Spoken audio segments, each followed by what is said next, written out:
Hello प्यारे बच्चों। मैं हूं आपका भाई अमरजीत और स्वागत है आप सभी का टॉपर चॉइस इस प्यार भरे परिवार में। तो बोर्ड एग्जाम अब करीब आ चुका है और आप सबके दिमाग में एक सवाल चल रहा है ना कि सर मैथ्स में कैसे भी 95 प्लस स्कोर लाना। मैथ्स में कैसे भी 95 स्कोर आ जाए तो भाई हमारा जिंदगी सवर जाए। ये सवाल सबके दिमाग में चल रहा होगा। तो बस आप मुझे 5 मिनट दे दो। मैं आज इस वीडियो के जरिए डिस्कस करूंगा कि आखिर मैथ्स में नंबर कैसे लाना है, किन किन चीजों को आपको फॉलो करना है और किन किन चीजों को आपको निगलेक्ट करना है जिससे आपका मार्क्स नहीं कटे। ठीक है, तैयारी तो बढ़िया हो ही चुकी होगी। तो अगर परिवार नियोजन से आपके पास थोड़ा सा समय है ना, तो वीडियो को पूरा शुरू से लेकर लास्ट तक देख लेना। तो देखिए प्यारे बच्चों, मैथ्स में आप कितना भी पढ़ लो, कितना भी तेज क्यों ना हो जाओ, लेकिन अगर ये आप 4 गलतियां करते हैं तो आपका नंबर काट लिया जाता है। और ये मैं यूं ही नहीं बोल रहा हूं, मैंने बहुत सारे टीचर्स से बात किया जो कि सरकारी टीचर्स हैं, और वे लोग किस तरीके से कॉपी चेक करते हैं, किस तरीके से बोर्ड में नंबर दिया जाता है, उनसे मैंने डायरेक्टली जाकर के बात किया और उससे पता चला कि भाई कहां कहां बच्चे गलती कर रहे हैं और उनका नंबर कहां से कट जा रहा है। तो आइए हम उन गलतियों को सबसे पहले देखते हैं। तो सबसे पहली गलती तो बच्चे ये करते हैं कि यूनिट एंड सिंबल देना भूल जाते हैं।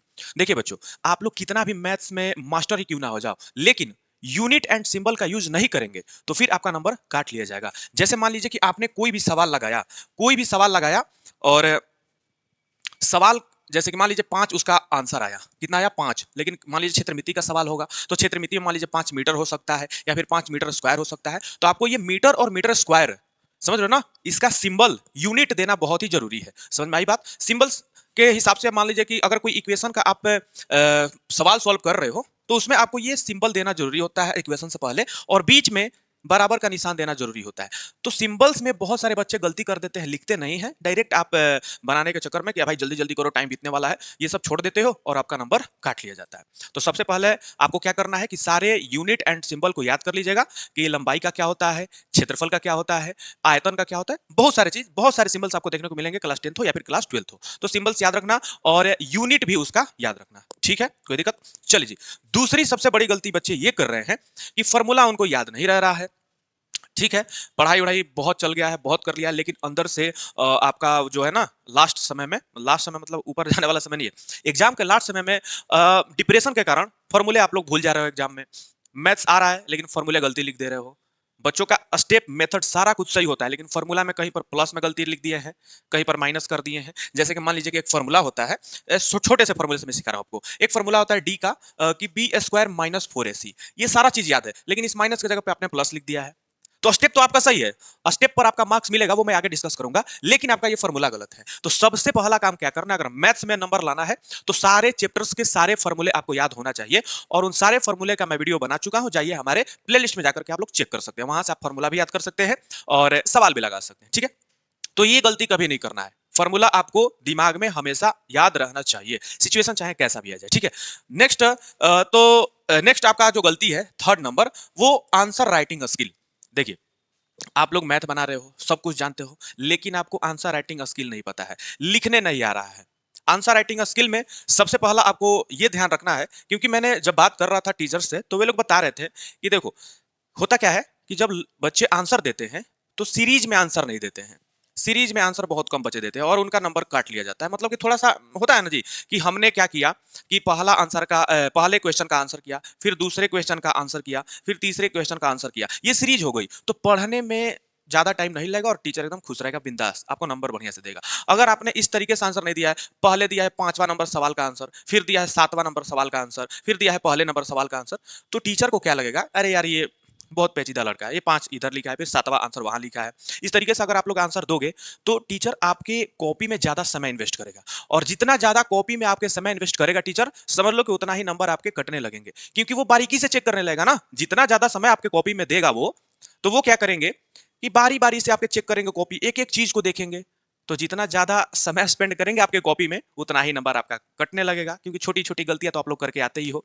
तो कोशिश ये करना है कि लगातार सीरीज में आंसर करिए, पहला क्वेश्चन का आंसर, फिर दूसरे क्वेश्चन का आंसर, फिर तीसरे क्वेश्चन का आंसर, और स्टेप बाय स्टेप अगर आप लोग लिखते हैं तो कोई माई का लाल नहीं है कि आपका नंबर काट दे।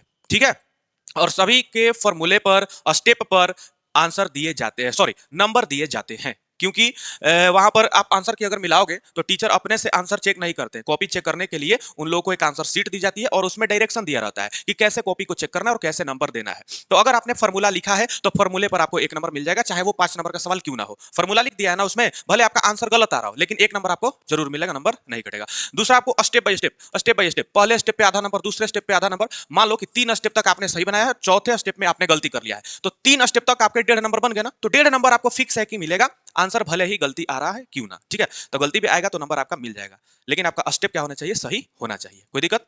ये भी सवाल आपके माइंड में उठ रहा होगा कि सर जी हम लोग लिखते हैं सही लेकिन आंसर कभी कभी गलत आ जाता है। तो आंसर गलत आ गया उसका अलग बात है, फिर भी आपको नंबर मिलता है, दिया जाता है, क्योंकि स्टेप पर भी नंबर आपके फिक्स रहते हैं। ठीक है ठीक है, चलिए।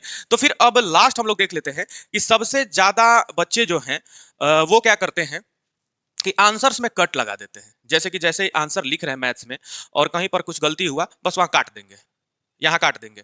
तो देखिए, इसको काटा फांसी नहीं करना है आपके बोर्ड एग्जाम में। ठीक है, एग्जाम के पेपर में काटा फांसी करोगे तो पेपर दिखने में अच्छा नहीं लगेगा। राइटिंग अगर खराब है चलेगा, लेकिन साफ साफ लिखेंगे तो आपका क्या होगा, नंबर अच्छा मिलेगा। अगर साफ साफ नहीं लिखेंगे तो नंबर अच्छा नहीं मिलेगा। काटा फांसी करेंगे तो उसमें नंबर आपका माइनस कर लिया जाता है। ठीक है, देखिए बच्चे और क्या करते हैं कि इस तरीके से मान लीजिए आपका कॉपी हो गया, ये आपकी कॉपी का पेपर है, इधर से आपने क्या कर दिया, दोनों तरफ से लाइन खींच दिया और बीच में लिखना स्टार्ट कर दिया।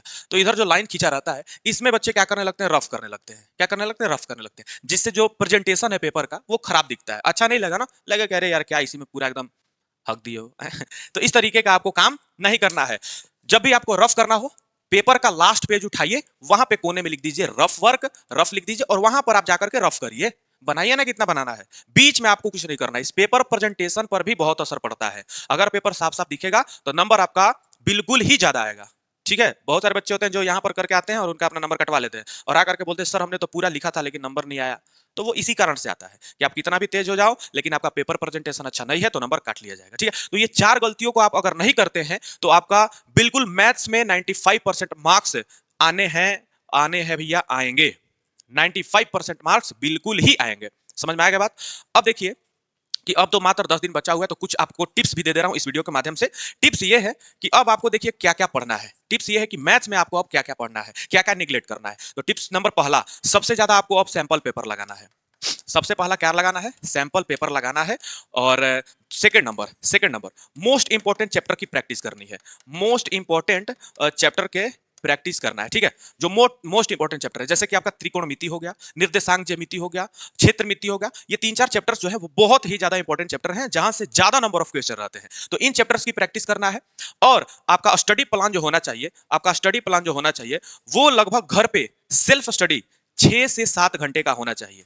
6 से 7 घंटे का। और प्रतिदिन आपको 2 सब्जेक्ट पढ़ना है, पूरा सब्जेक्ट नहीं पढ़ना है। प्रतिदिन आपको कितना सब्जेक्ट पढ़ना है, 2 ही सब्जेक्ट पढ़ना है। अगर इतना आप लोग कर लेते हो ना तो भाई साहब देखना एग्जाम में आपका नंबर अच्छा आएगा। और मैथ्स की तो बात ही छोड़ो यार, इतना कर लो ना, सैंपल पेपर लगाओ। और सैंपल पेपर नहीं है तो हमारे इस नंबर से संपर्क कर लेना, 7070281515। इस नंबर से संपर्क कर लेना, आपको सैंपल पेपर दे दिया जाएगा, टेंशन बिल्कुल नहीं लेना है। तो चलिए, जय हिंद, नमस्कार। वीडियो को लाइक कर दीजिएगा, शेयर कर दीजिएगा।